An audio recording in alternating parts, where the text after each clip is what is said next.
The yoga mat in Monroe's car still had the price tag on it. I stood in our driveway at 11:30 on a Tuesday night, staring through the passenger window of my wife's Honda at a pristine purple mat that had supposedly been getting a workout 3 nights a week for the past 2 months. The tag dangled like a confession, mocking me with its $40 accusation. Before we dive deeper into this story, I have one small request. Please subscribe, drop a like, comment, and hit that hype button to boost this channel so more people can discover these incredible Reddit stories. Finley, what are you doing out there? Monroe's voice drifted from our front porch, honey sweet and artificially concerned. She stood silhouetted against the warm light spilling from our Victorian home's entryway, her auburn hair catching the glow like a halo she'd never deserved. Just admiring your dedication to fitness, I called back, my architect's eye cataloging every detail of this moment, the way she shifted her weight from foot to foot. The phone clutched in her left hand like a lifeline, the fact that she was still wearing the same clothes she'd left in this morning, despite claiming she'd just finished an intense hot yoga session. I'd been married to Monroe Calver for 8 years. I knew her tells better than I knew the structural integrity of the buildings I designed, and right now every tell was screaming that my wife was a liar. Come inside, honey. It's getting cold.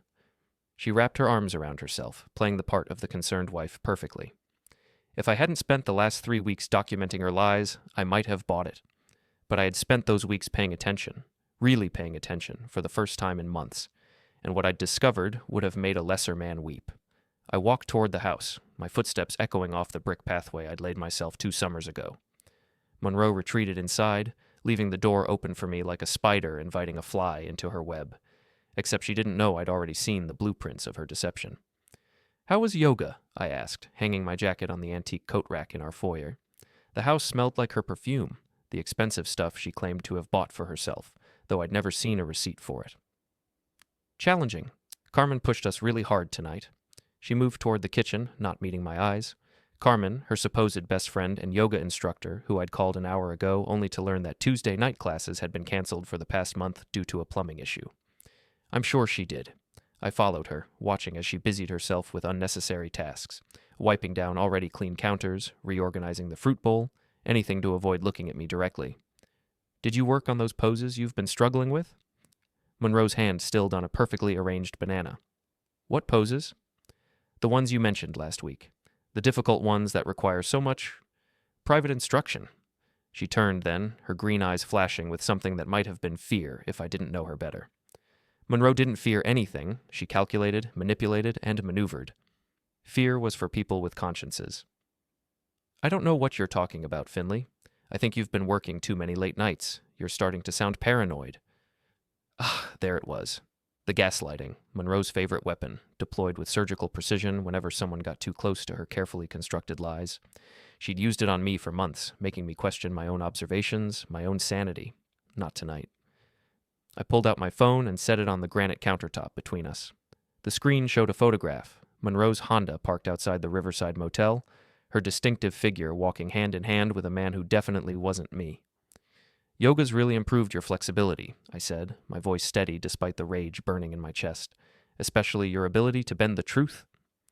Monroe stared at the phone like it was a snake ready to strike. Her face cycled through emotions, shock, denial, calculation, before settling on the cold mask she wore when cornered. Where did you get that? Does it matter? I picked up the phone, swiping to the next photo. This one showed her and her companion entering a motel room, his hand on the small of her back in a gesture that spoke of familiarity, intimacy, ownership. I have to say, Monroe, when you decided to have an affair, you really committed to the cliché. A motel? How wonderfully unoriginal. It's not what it looks like. I laughed, the sound harsh in our suddenly too quiet kitchen. Really? Because it looks like my wife of 8 years is screwing someone else while lying to my face about yoga classes. What exactly should it look like? Monroe's composure cracked, just slightly. Finley, you don't understand. I understand perfectly. I swiped to another photo. This is Dr. Jory Trentel, isn't it? Your dentist? The one who's been giving you all those free cleanings lately? Very thorough work, from what I can see. Her face went white. How do you know his name? His profession? His home address? I smiled, and I knew it wasn't a pleasant expression. Monroe, I'm an architect. I build things from the ground up, and that requires attention to detail. When I decided to investigate my wife's sudden interest in physical fitness, I approached it like any other project. Methodically. thoroughly. I pulled out a manila folder from the kitchen drawer where I'd hidden it behind the takeout menus. Monroe's eyes tracked it like a predator watching prey. Mason helped me with the legwork, I continued, referring to my old friend who'd left the police force to become a private investigator. Turns out you've been very busy these past few months. Yoga classes that don't exist, shopping trips that involve no shopping, and let's not forget the credit card bills. I opened the folder, spreading photocopied receipts across the counter like a poker player revealing a winning hand. Expensive dinners at restaurants I've never been to, hotel rooms charged to our joint account, gifts purchased from jewelry stores during your supposed girls' nights out. Monroe's breathing had become shallow, rapid. Finley, please what? Please pretend I didn't notice that you've spent $3,000 of our money on your affair. Please ignore the fact that you've been lying to me for months. I leaned against the counter, studying her face. Or please forgive you for treating our marriage like it was disposable. She straightened, and I saw the exact moment she decided to go on the offensive. It was like watching a switch flip. You want to know the truth, Finley? Fine. Yes, I'm seeing Jory. Yes, I've been lying to you. And you know what? I'm not sorry. Her voice gained strength with each word. Do you have any idea what it's like being married to someone who's never here? Someone who cares more about his blueprints than his wife? So this is my fault? You work 60 hours a week. When you are home, you're distracted, distant. When's the last time you really looked at me, Finley? When's the last time you made me feel like a woman instead of just another piece of furniture in your perfectly organized life? I stared at her, genuinely amazed by her audacity. So you decided to solve our marital problems by having an affair. How very mature of you. I decided to find someone who actually wants to be with me, someone who makes me feel alive again. Someone who's also married, I assume, since Dr. Trentell has a wife and 2 kids. Monroe's defiance wavered for just a moment. That's complicated. I'm sure it is. I gathered the photos and receipts, sliding them back into the folder. Well, Monroe, I appreciate your honesty. Finally, it makes what happens next much simpler. What do you mean? I looked at her, really looked at her, taking in the woman I'd married, the woman I'd thought I'd spend my life with. She was beautiful, intelligent, successful in her own right as a paralegal at one of the town's most prestigious law firms. She was also calculating, selfish, and apparently capable of destroying our life together without a moment's genuine remorse. I mean that your yoga classes are about to get a lot more complicated. I walked toward the stairs, leaving Monroe standing in the kitchen with her mouth open and her secrets scattered across the counter like the wreckage of our marriage. Finley, wait. We need to talk about this. I paused at the bottom of the staircase, my hand on the banister I'd restored myself when we'd first bought this house, back when I'd thought we were building something together. Actually, Monroe, I think we're done talking. From now on, I'll let my actions speak for themselves. I climbed the stairs, leaving my wife alone with her lies and her guilt, if she was capable of feeling such a thing. Behind me, I heard her phone buzz with what was probably a text from her lover, wondering how her evening at home had gone. She had no idea that her evening at home was the least of her problems. In my study, I opened my laptop and began typing. I had phone calls to make, people to see, and a very detailed plan to execute. Monroe thought she'd been clever, sneaking around behind my back while I worked late nights at the office. She was about to learn that architects don't just build structures. Sometimes we tear them down. Mason's private investigation office occupied the second floor of a converted warehouse downtown, squeezed between a vintage bookstore and a coffee shop that served lattes to college students and gossip to everyone else. The building had good bones. I'd consulted on its renovation 3 years ago, but Mason's office looked like a tornado had hit it. Jesus, Finn, you look like hell. Mason Kowalski pushed aside a stack of case files to make room on his desk. His weathered face creased with concern. At 52, he still carried himself like the cop he'd been for 20 years, all broad shoulders and watchful eyes. Feel worse than I look? I settled into the client chair, a battered leather thing that had probably seen more confessions than a Catholic church. Thanks for meeting me so early. 6 a.m. is early for civilians. For ex-cops, it's sleeping in. Mason poured coffee from a pot that looked older than both of us combined. So, Monroe's having an affair. I figured as much when you called last night. What do you want to do about it? I pulled out the folder I'd shown Monroe, adding the new photos Mason had taken yesterday. I want to destroy them both, completely, methodically, permanently. Mason raised an eyebrow. That's a tall order, and potentially illegal, depending on how creative you're feeling. Nothing illegal. Nothing that can't be traced back to their own actions and choices. I just want to accelerate the natural consequences of their behavior. Accelerate how? I opened my laptop and pulled up the files I'd been working on since 3 a.m.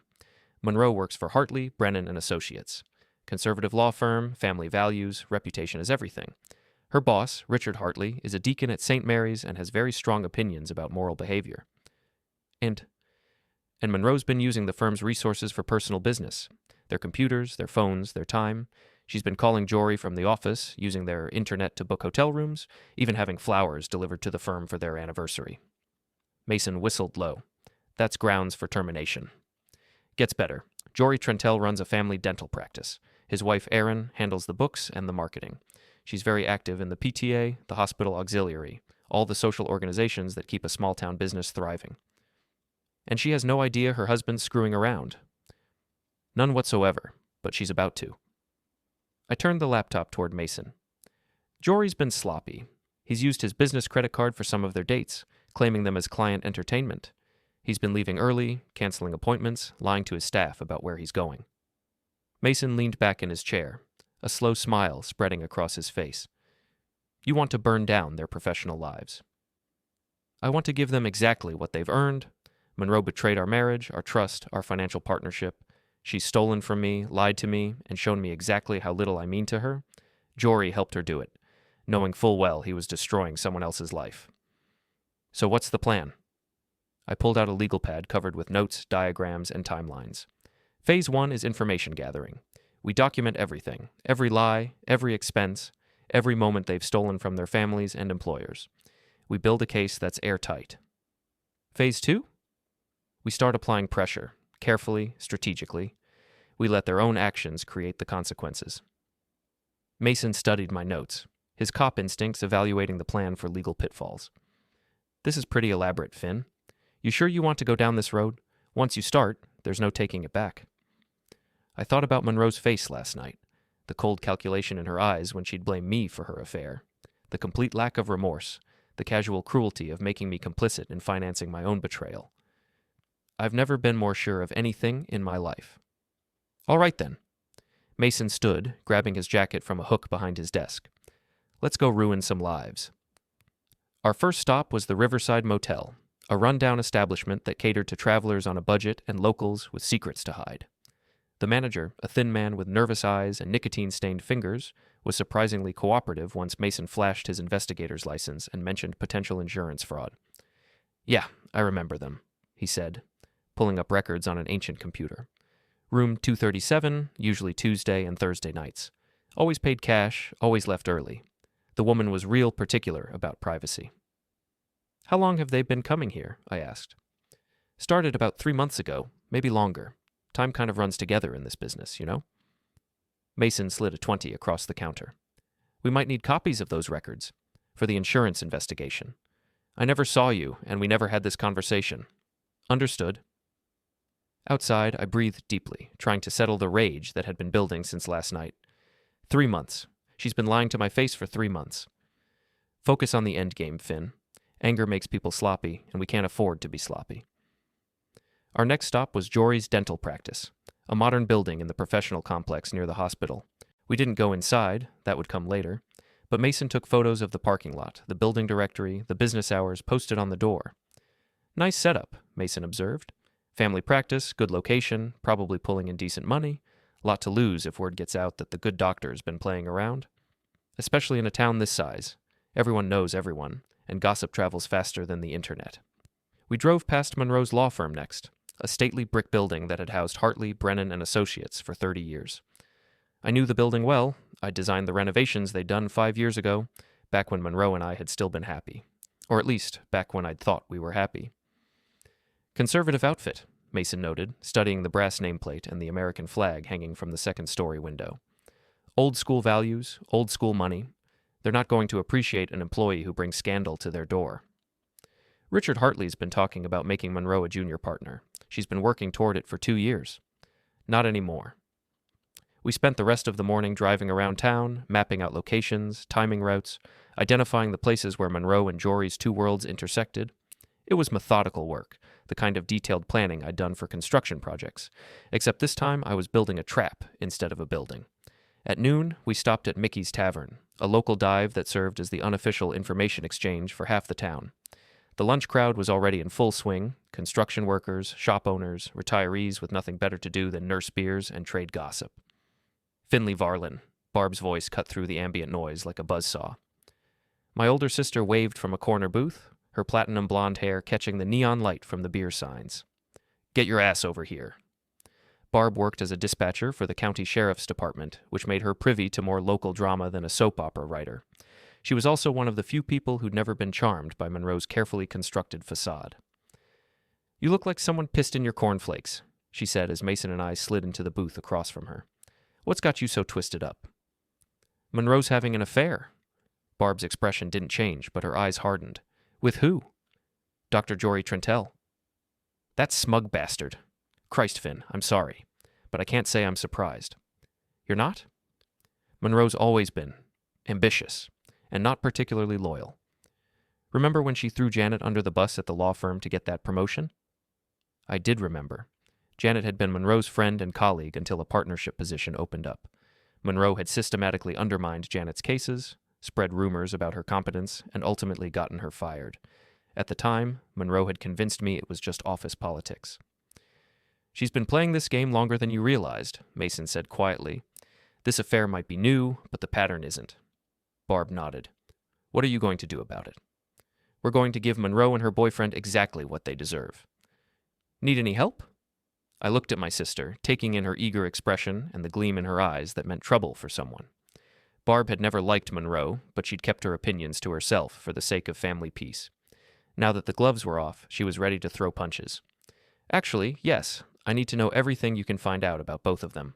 Any legal troubles, any gossip, any connections that might be useful." "Consider it done." Barb pulled out her phone and started typing.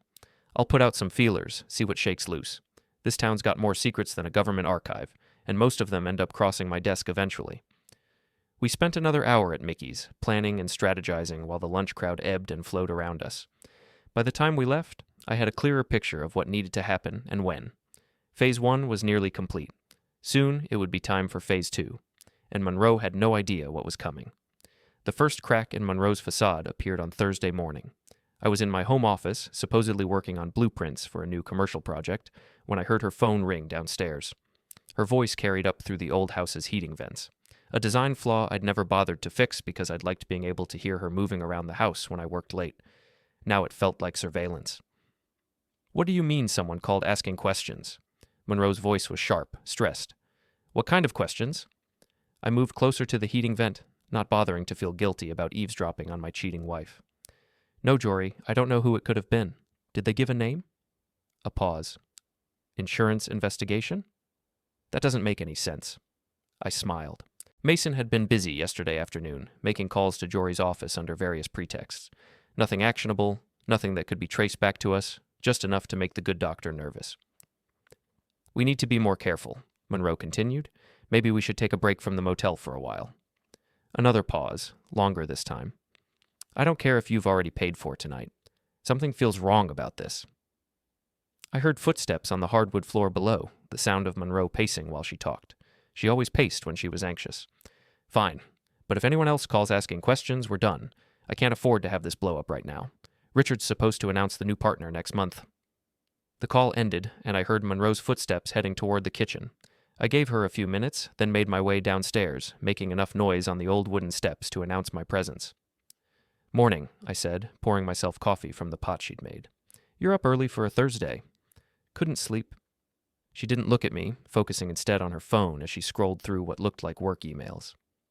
"A lot on my mind with the partnership decision coming up. I'm sure you'll get it.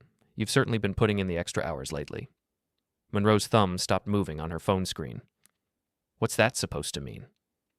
"Nothing, just that you've been working late a lot, staying busy, dedicated to your career."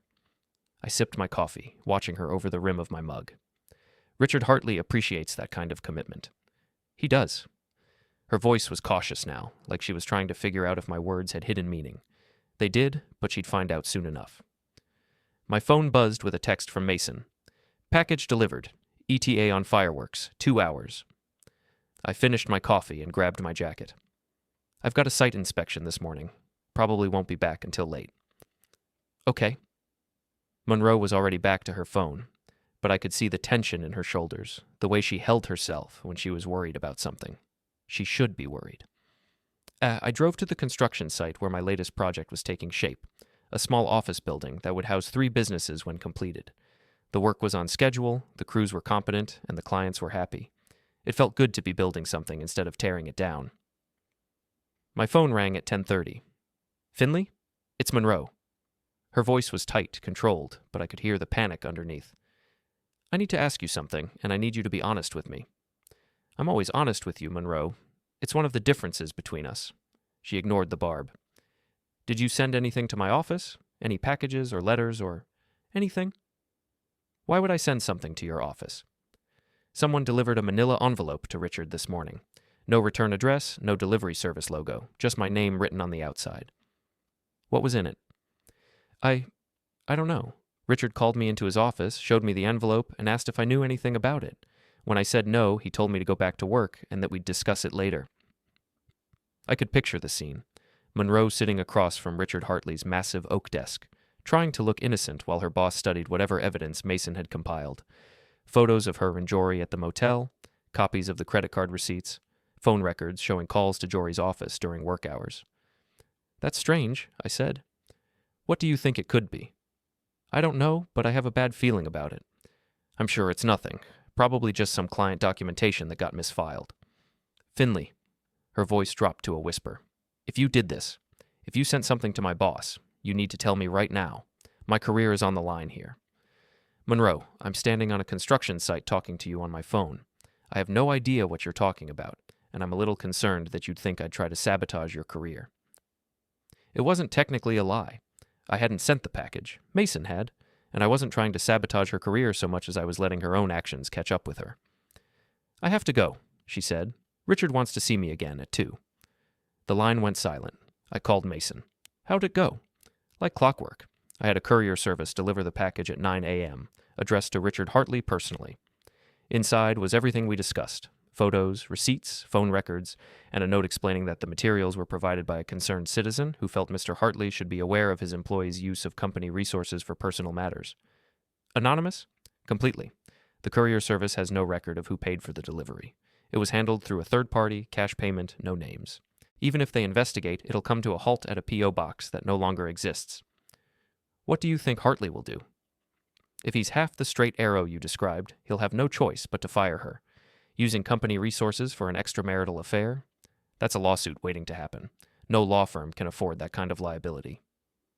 I felt a surge of satisfaction, followed immediately by something that might have been guilt. Monroe had worked hard to get where she was, had genuinely earned her reputation as a skilled paralegal, but she'd also made the choice to risk it all for an affair with a married man. Actions had consequences. I was just making sure those consequences arrived on schedule. At 2:15, my phone rang again. You bastard! Monroe's voice was pure venom. You destroyed my career. What happened? Don't play dumb with me, Finley. I know you sent that package. What package? Monroe, you're not making any sense. Richard fired me, effective immediately. Security escorted me out of the building like I was a criminal. Why? What did you do? You know exactly what I did, and you know exactly how you used it against me. I was quiet for a moment, letting her anger fill the silence between us. Monroe, I said finally, I think you're giving me too much credit. If Richard Hartley fired you, it's because you did something that violated your employment agreement. I didn't make you have an affair. I didn't make you use company resources for personal business. I didn't make you lie to your boss about where you were going and what you were doing. But you? I what? Took photos of you in public places, documented expenses you made with our joint credit card, compiled evidence of behavior that you chose to engage in? You sent it to my boss. Did I? Can you prove that? Silence. Here's what I think happened, Monroe. I think you got careless. I think you assumed that no one was paying attention to your lies, your expenses, your secret phone calls, and mysterious absences. I think you believed you were smarter than everyone around you, and that arrogance finally caught up with you. This isn't over, Finley. You're right. It's not. I hung up and immediately called Barb. How'd you like to help me ruin a dentist? Jory Trentell's dental practice occupied a corner suite in the Riverside Professional Building, complete with floor-to-ceiling windows, modern furniture, and a reception area that looked like it belonged in a luxury hotel. The sign on the door read, "Family Dentistry, creating beautiful smiles since 2015. By the time I was finished with him, he wouldn't have much to smile about. I sat in my truck across the street watching the morning routine through those expensive windows. Jory arrived at 7:30 sharp, driving a BMW that probably cost more than most people made in a year. He was handsome in that generic way that women seem to find attractive, tall, fit, perfectly groomed, with the kind of smile that came from expensive dental work and complete confidence in his own charm. At 8:15, his wife Erin pulled up in a practical Honda SUV with car seats in the back. She was pretty in a wholesome soccer mom way, with shoulder-length brown hair and the kind of genuine smile that made you want to trust her. She handled the business side of the practice, Mason had learned, and was beloved by patients for her warmth and efficiency. She was also completely oblivious to the fact that her husband was screwing my wife in cheap motel rooms twice a week. My phone buzzed with a text from Barb. "Info you requested. This is going to be fun." The attachment contained everything she'd been able to dig up on Jory Trintel, and it was more than I'd hoped for. Outstanding loans on the practice and their house, a history of financial troubles in his previous practice in Portland, and most interesting of all, a complaint filed with the state dental board 2 years ago by a female patient who claimed he'd made inappropriate advances during a procedure. The complaint had been dismissed due to lack of evidence, but it was still on file. I forwarded the information to Mason with a note. Phase 2 begins now. At 10 a.m., I walked into Trintel Family Dentistry like any other potential patient. The waiting room was busy, a good sign for a dental practice, a bad sign for what was about to happen to Jory's reputation. "Can I help you?" The receptionist, a young woman with braces and an eager smile, looked up from her appointment book. "I'd like to schedule a consultation. I'm new in town, and I need to find a good dentist." "Of course. Dr. Trintel is wonderful. Let me see what we have available." While she flipped through the appointment book, I studied the office. Family photos on the walls showed Jory, Erin, and their 2 young children at various locations: beach vacations, skiing trips, birthday parties. The pictures painted the portrait of a perfect family, the kind of wholesome image that small-town dental practices depended on for success. "We have an opening next Tuesday at 2 p.m. Would that work?" "Perfect." I gave her a fake name and phone number, knowing I'd never keep the appointment. "I'm curious. Does Dr. Trintel handle all the procedures himself, or does he have associates?" "Oh, it's just Dr. Trintel. This is a family practice. He and his wife Erin run it together. She handles all the business operations, and he focuses on patient care. They're wonderful people." "I'm sure they are." I left the office and drove to my next stop, the town's most popular coffee shop, where I'd arranged to meet someone who could help accelerate Jory's downfall. Carmen Rodriguez sat at a corner table, her yoga instructor flexibility evident even in the way she held her coffee cup. She was Monroe's supposed best friend, the one who'd been covering for her affair by providing alibis for the fictional yoga classes. "Finley!" She stood to hug me, her smile bright and fake. "I was so surprised when you called. How are you doing?" "I've been better." I sat across from her, studying her face. Carmen was beautiful in that artificial way that required constant maintenance. Perfect makeup, perfect hair, perfect clothes that probably cost more than most people's car payments. "I wanted to talk to you about Monroe." "Oh?" Her smile faltered slightly. "Is everything okay?" "Not really. She told me you've been helping her with some personal issues lately." Carmen's eyes darted around the coffee shop, looking for escape routes. "I'm not sure what you mean." "The yoga classes, Carmen, the ones that don't exist." She went very still. "Finley, I think there might be some confusion." "There's no confusion. Monroe's been having an affair, and you've been helping her cover it up. The question is, why?" Carmen's perfect composure cracked. "Look, I didn't want to get involved, but Monroe said you two were having problems, that you were basically separated but still living together. She said you knew about Jory but didn't care as long as she was discreet." "She said what?" "That you had an arrangement, an open marriage or whatever. She said you were seeing other people too." I stared at Carmen, genuinely shocked by the depth of Monroe's deception. Not only had she been cheating on me, but she'd been spreading lies about our marriage to justify her behavior. "Carmen, I had no idea about any of this until last week. Monroe and I don't have an arrangement. We're not separated. She's been lying to you, just like she's been lying to me." The color drained from Carmen's face. "Oh my God. Finley, I'm so sorry. I never would have, if I'd known she was lying." "What exactly did you do to help her?" "I let her use my name as an alibi. When she said she was at yoga class, she was really with Jory. I thought you knew." Did other people know about the fake yoga classes? Carmen nodded miserably. Some of the other women in our circle. Monroe told us all the same story about your arrangement. We thought we were being supportive friends. Who else knows? Leah from Monroe's office. Jessica from the book club. Maybe a few others. I leaned back in my chair, processing this information. Monroe hadn't just betrayed our marriage. She'd systematically destroyed my reputation in our social circle, painting me as a neglectful husband who drove his wife into another man's arms. Carmen, I need you to do something for me. Anything. God, Finley, I feel terrible about this. I need you to tell people the truth, all of them. Everyone who thought they were helping Monroe maintain her secret needs to know that they were actually helping her destroy 2 marriages. But that will humiliate her. Everyone will know what she did. Everyone should know what she did. Actions have consequences, Carmen. Monroe made her choices, and now she gets to live with the results. Carmen nodded slowly. You're right. She lied to all of us. Made us complicit in something we never would have supported if we'd known the truth. There's something else. I need you to make sure Erin Trentell finds out about her husband's affair. She deserves to know what kind of man she's married to. How? I'll leave that up to you. But it needs to happen soon, and it needs to look like it came from a concerned friend, not from me. Carmen agreed, and I left the coffee shop feeling like the net was finally tightening around Monroe and Jory. Phase 2 was in motion, and soon their carefully constructed lies would collapse under the weight of the truth. My phone rang as I drove home. Finley, it's Mason. We've got a problem. What kind of problem? Monroe hired a lawyer. She's threatening to sue you for harassment, invasion of privacy, and intentional infliction of emotional distress. I pulled over to the side of the road. Can she do that?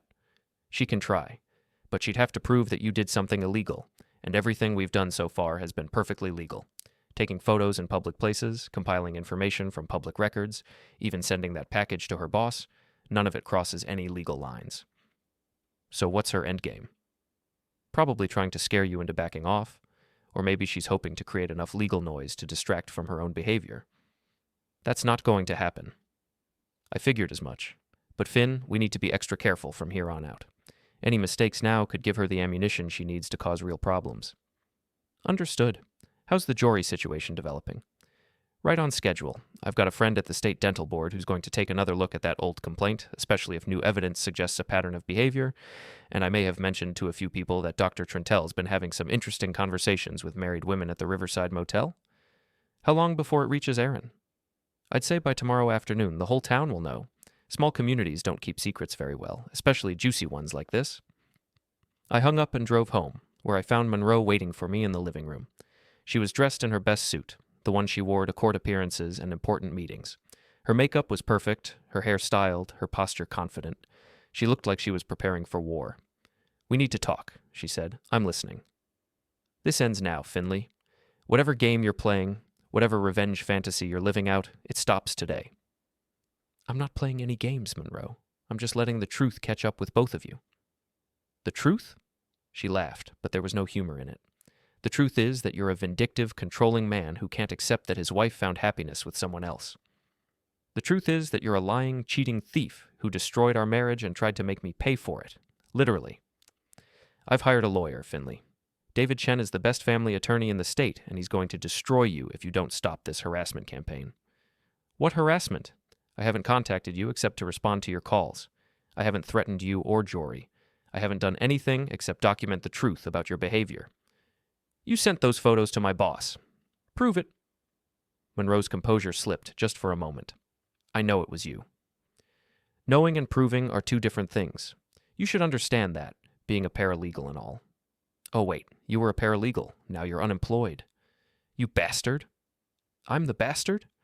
Monroe, you spent 3 months lying to my face, stealing our money to finance your affair, and destroying our marriage while making me complicit in my own betrayal. And I'm the bastard? She stood up, smoothing her skirt with hands that shook slightly. David says I have grounds for a restraining order. Then get one. But make sure you explain to the judge exactly why you need protection from your husband. I'm sure that conversation will go well for you. Monroe walked toward the door, then turned back. This isn't over. You keep saying that. But Monroe, it's been over since the moment you decided that our marriage meant less to you than a few hours in a motel room with another woman's husband. She left without another word, and I sat alone in our living room, surrounded by the remnants of the life we'd built together. In a few days, maybe a week, it would all be finished. Monroe and Jory would both be facing the full consequences of their choices, and I could finally start rebuilding my life. But first, I had one more phase to complete. The best was yet to come. The call came at 6:30 Friday morning. "Finley, it's Carmen. You need to know what happened last night." I was already awake, drinking coffee in my kitchen and watching the sunrise paint our backyard in shades of gold and amber. It was going to be a beautiful day. "I'm listening." "I did what you asked. I told Leah and Jessica the truth about Monroe's lies, about how she made us all complicit in her affair. They were furious, absolutely livid that she'd manipulated them like that. And Leah called Erin Trentel, told her everything, about the affair, about the motel meetings, about how long it's been going on." I set down my coffee cup. "How did Erin take it?" "Not well. She confronted Jory at home last night, in front of their kids. The neighbors could hear them screaming at each other from 3 houses away. This morning, Jory's car isn't in their driveway, and Erin's posting on Facebook about new beginnings and learning who people really are." "What about the practice?" "That's the best part. Erin handles all their business accounts, remember? She's frozen everything, bank accounts, credit cards, business loans. Jory can't access any of their money without her signature, and she's not signing anything until her lawyer tells her to." I felt a surge of satisfaction. Erin Trentel was proving to be much stronger than her husband had probably expected. Good for her. "There's more," Carmen continued. "Word's getting around town fast.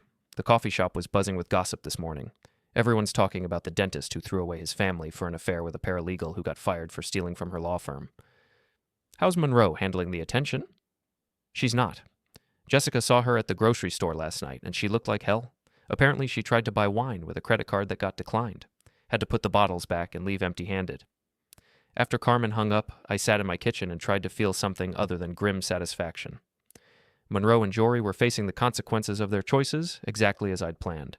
Their professional lives were in ruins, their reputations destroyed, their finances in chaos. So why didn't I feel better? My phone buzzed with a text from Mason. "Check the local news website. You're going to love this." I opened my laptop and navigated to the Riverside Herald's website. The headline made me smile for the first time in days. "Local dentist under investigation for professional misconduct." The article was brief but damaging. It mentioned the state dental board's decision to reopen their investigation into Dr. Jory Trentel based on new information suggesting a pattern of inappropriate behavior with female patients.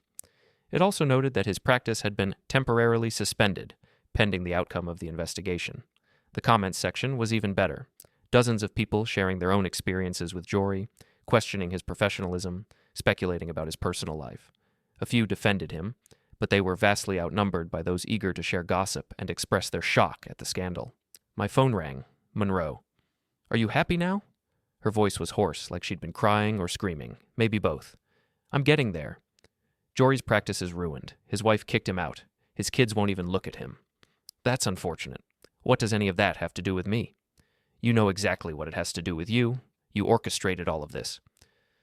"Monroe, I've been very clear about my role in recent events. I documented the truth about your behavior and let natural consequences take their course. If Jory's life is falling apart, it's because he made the same choices you did." "We were in love. You were having an affair. There's a difference." "You don't understand." "I understand perfectly. You fell in love with someone else while you were married to me. Instead of being honest about it, instead of asking for a divorce or trying to work on our marriage, you chose to lie, steal, and cheat. Jory made the same choice with his family. Now you're both dealing with the results. This is destroying innocent people, Jory's children, are learning that actions have consequences. Their father chose to risk their family for an affair. That's on him, not me." Monroe was quiet for a long moment. When she spoke again, her voice was smaller, more vulnerable than I'd heard it in months. "What do you want, Finley? What will it take for you to stop this?" "I want you to understand something, Monroe. This isn't about revenge. This isn't about punishment. This is about truth. For months, you lived a lie and made me live it too. You stole from our marriage, our money, our trust, our future. You made me complicit in financing my own betrayal. I know, and I'm sorry." "No, you're not. You're sorry you got caught. You're sorry there are consequences. But you're not sorry for what you did, because if you were truly sorry, you would have stopped before it got this far. So what happens now? Now you get to rebuild your life, just like I'm rebuilding mine. The difference is, I get to do it with a clear conscience." I hung up and immediately called my lawyer to start divorce proceedings.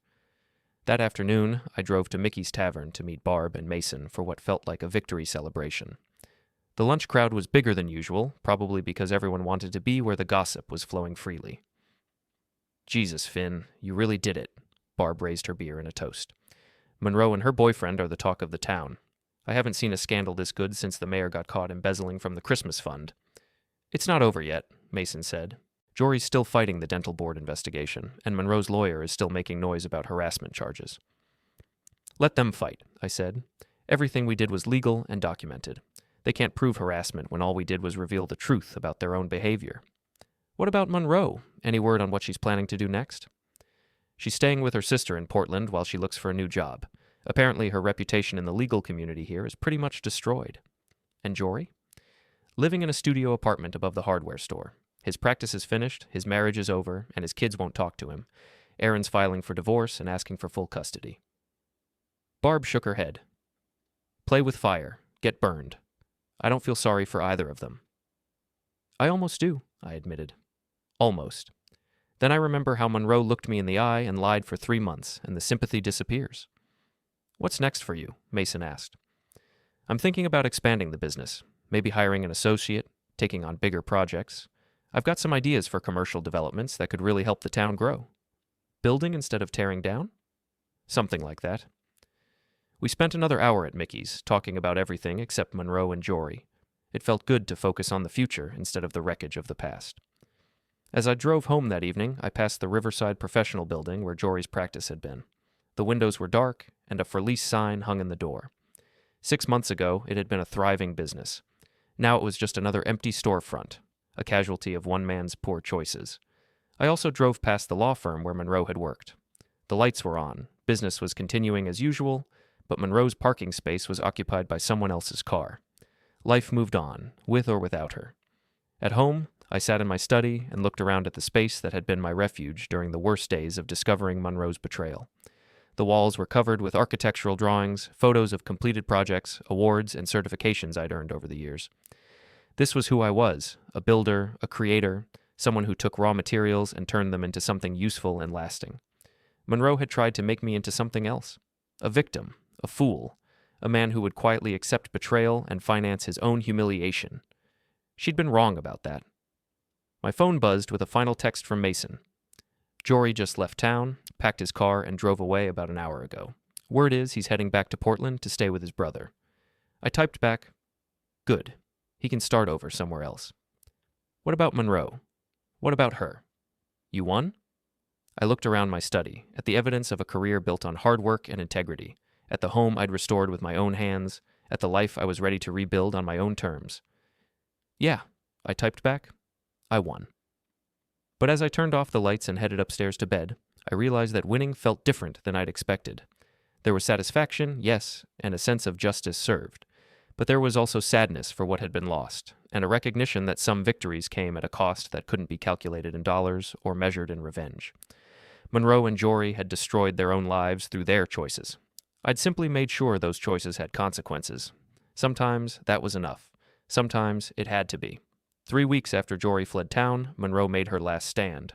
I was working late in my home office, reviewing plans for a new shopping complex that could bring dozens of jobs to our struggling downtown, when I heard a car door slam in my driveway.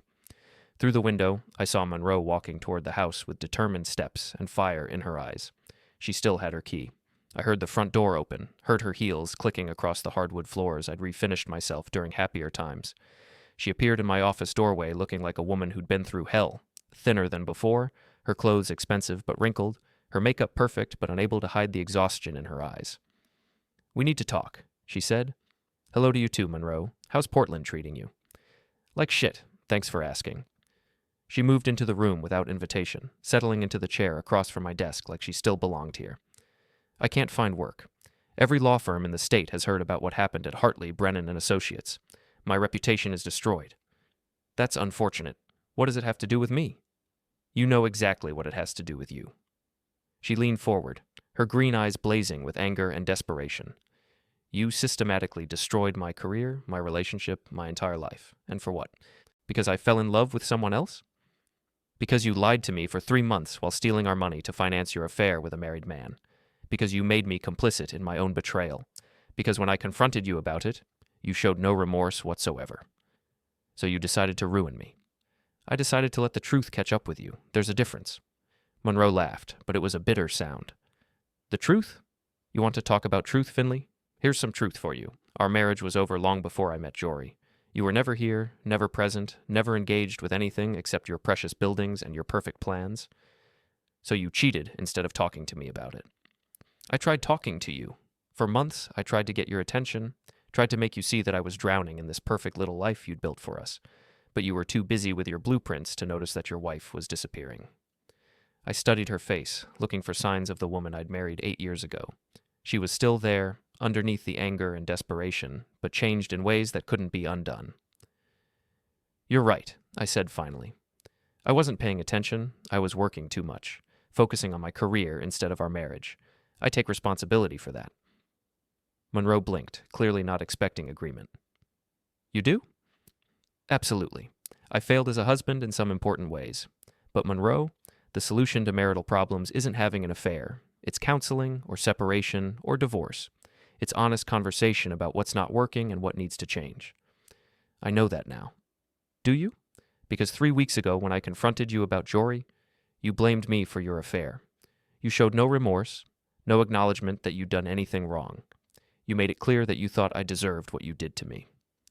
Monroe was quiet for a long moment, her fingers twisting the wedding ring she still wore despite everything that had happened. I was angry, she said finally. Scared. I felt trapped and exposed, and I lashed out at the closest target. Which was me. Which was you. The man who'd been working 60-hour weeks to pay for the life you wanted. The man who'd been faithfully married to you for 8 years while you were screwing another woman's husband in cheap motel rooms. Finley. The man who discovered his wife's affair and responded by documenting the truth instead of flying into a rage or doing something that would actually be illegal. Monroe's composure cracked. You want me to thank you for destroying my life in a legal and methodical way? I want you to take responsibility for your choices. Your affair destroyed your career, Monroe.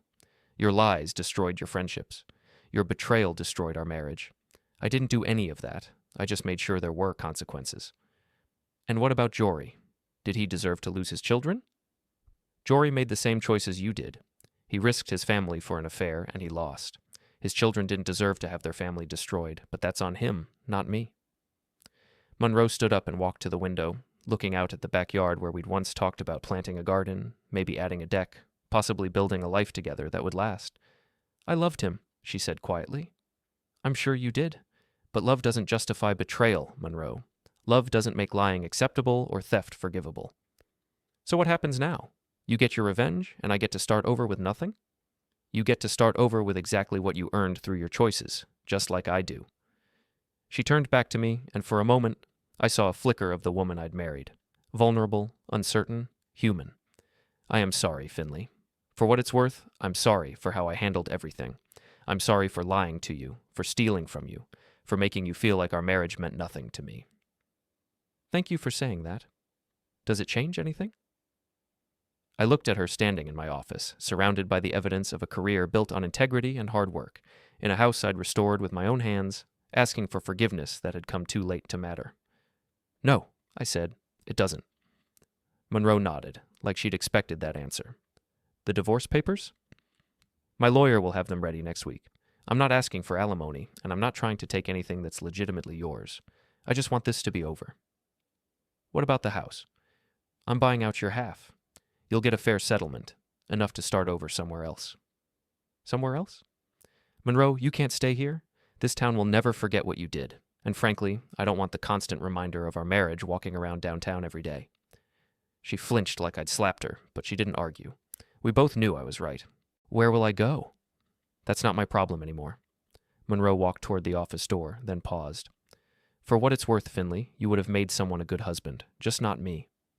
And you would have made someone a good wife, just not me. She left without another word, and I heard her car start in the driveway, heard her drive away for what I knew would be the last time.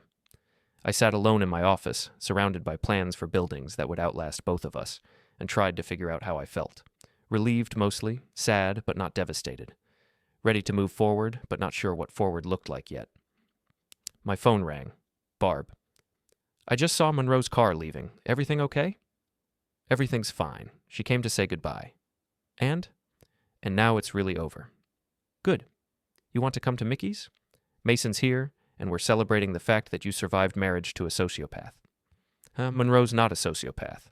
She's just someone who made terrible choices and refused to take responsibility for them until it was too late. Same difference. You coming or not?